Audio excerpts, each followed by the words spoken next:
So we got a whole bunch of noon games in our Week 2 window that are going to have playoff relevance. Let's start with our top-ranked team. FIU is 1-0, traveling to number 2 Penn State, who's 1-0. Penn State favored by 41.5 points on the Big Ten Network. Keon Jenkins for the Panthers went 18 of 30, threw for 187 yards. Kajon Owens had 11 carries for 71 yards and 2 touchdowns. And Eric Nelson had 2 catches for 47 yards. Penn State, Nittany Lions, Drew Allerett went 22 of 26, threw for 217 yards, 1 touchdown, 0 interceptions. Katron Allen led on the ground with 8 carries for 43 yards and a touchdown.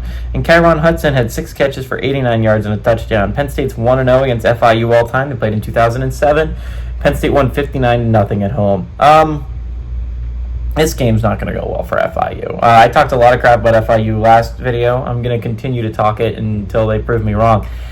Florida International is just a bad football team. It's been a bad football team since ever, at least since I started watching football. This has not been a good Florida International program basically ever. The only thing of relevance they have is Pitbull Stadium, and they're going on the road to take on arguably one of the best teams in the entire nation in the Nittany Lions.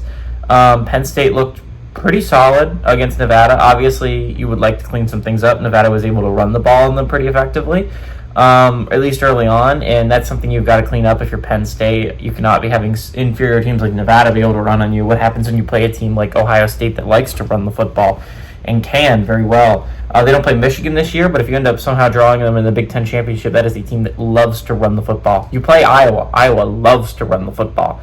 You got to clean that up a little bit. Florida National looks solid in their FCS game, and they're one of the last 5 Conference USA teams standing in the playoff race. Realistically speaking, we'll reevaluate that as soon as we're out of undefeated Group of 5s, which we probably will in about 4 weeks. But Florida International is in a good spot. They've put themselves at 1-0. It's at least a solid start. They're going to be 1-1 after this game. I can almost guarantee it. They will be 1-1 by a sizable margin. They will not be able to keep this close against Penn State. The Nittany Lions, again, was my pick for the 2 seed, I think, in the playoffs. I still stand by, I think they will be one of the top seeds in the playoffs. I could see them as a path to the 1 seed. I also could see them a path to the 4 seed, right?